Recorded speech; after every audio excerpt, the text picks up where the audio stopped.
23 अगस्त 2022 को मुरादनगर ब्लॉक में क्लस्टर चुनाव की वोटिंग हुई थी, जिसमें 2 प्रत्याशी नीतू कुंडू और सुनंदा मैदान में थे।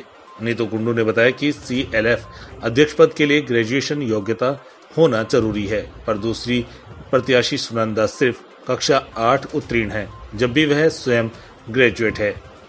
आमतौर पर हर बार यह चुनाव ग्राम पंचायत पर होता है, लेकिन इस बार लक्ष्मीकांत पांडे द्वारा सेटिंग कर यह चुनाव ब्लॉक में कराया। नीतू कुंडू द्वारा इस बात पर सवाल करने पर लक्ष्मीकांत पांडे ने उन्हें धमकी देते हुए अभद्र भाषा का प्रयोग करते हुए कहा कि तू मुझे जानती नहीं है, यहाँ ज्यादा बकवास मत कर, वरना तेरे साथ ऐसा खेल खेलूंगा कि तू देखती रह जाएगी। यहाँ मेरी मर्जी से चुनाव होगा। नीतू कुंडू ने लक्ष्मीकांत पांडे पर आरोप लगाते हुए कहा कि उनकी वोटर निर्मला शर्मा, माला सुनीता, मनीषा, नीतू शर्मा, भारती, बबीता, मोना, आरती आदि ने नीतू से बताया कि उनको डरा धमका कर सुनंदा के पक्ष में वोट करने को कहा गया था। मौके पर 4 अधिकारी होने के बावजूद लक्ष्मीकांत पांडे की सुनंदा के पक्ष में वोटिंग कराने में अहम भूमिका रही। सभी अधिकारियों व वोटरों का कहना है कि यह चुनाव दोबारा होना चाहिए। पीड़ित द्वारा आला अधिकारियों को शिकायत पत्र के माध्यम से अवगत कराते हुए यह चुनाव दोबारा कराने व लक्ष्मीकांत पांडे पर एक प्रत्याशी का पक्ष लेने व वोटरों को डराने धमकाने के मामले में उचित कार्रवाई की मांग की गई है। मैम, आपका क्या नाम है और आज क्या परेशानी हुई चुनाव को लेकर? मेरा नाम नीतू कुंडू है। मैं गांव मोहम्मदपुर घेदा से हूं और ये जो समूह बनाए गए हैं, हमारा समूह है और समूह के संगठन बनाए गए थे, ग्राम संगठन, उसमें भी मैं अध्यक्ष हूं।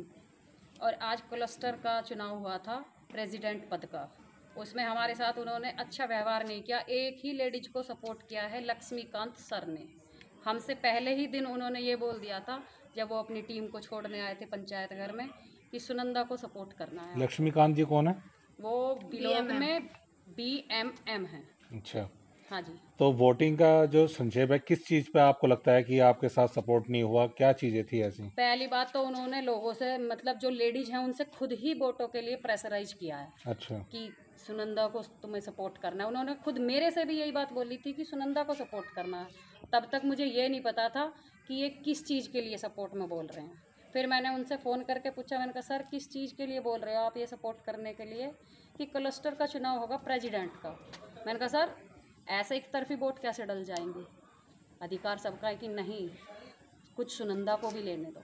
अच्छा, तो आपने कुछ एजुकेशन को लेकर भी इसमें उठाए हैं सवाल? हाँ, क्या है वो?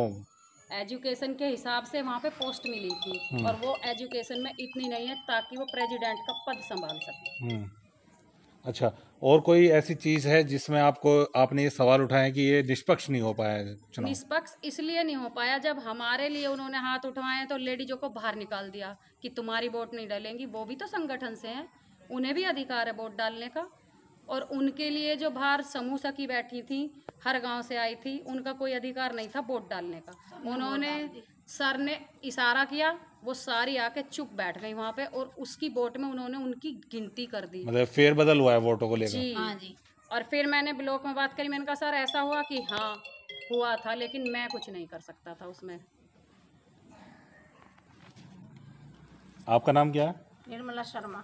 निर्मला जी, आज के चुनाव को लेकर क्या देखा आपने? सर यही देखा कि एक तरफा वोट डली है सबकी। अच्छा। हाँ, उन्होंने सर पहले ही जब सबको बता दिया कि भाई सुनंदा को ही बनाना है। अच्छा। तो सुनंदा ही बनी इसमें। तो इसमें अधिकारियों ने कोई हस्तक्षेप किया? नहीं सर, अधिकारियों ने तो लक्ष्मीकांत सर ने किया बस। अच्छा, उन्होंने ही किया। हाँ जी। तो किस तरह से लगता है कि इसमें बाहर की वोटें डाली गई हैं? बाहर की वोटें, समूह सखी की वोट नहीं डलती थी उसमें, लेकिन उसमें डलवाई गई क्योंकि सर ने इशारा किया। वो बाहर खड़ी थी, सब अंदर आकर बैठ गए कुर्सी पे। बाकी आप लोगों का जो संगठन था वो बाहर हो गया था? हाँ जी। गाजियाबाद से रिजवान अंसारी के साथ अबशार उल्लाह की रिपोर्ट, प्राइम मीडिया न्यूज।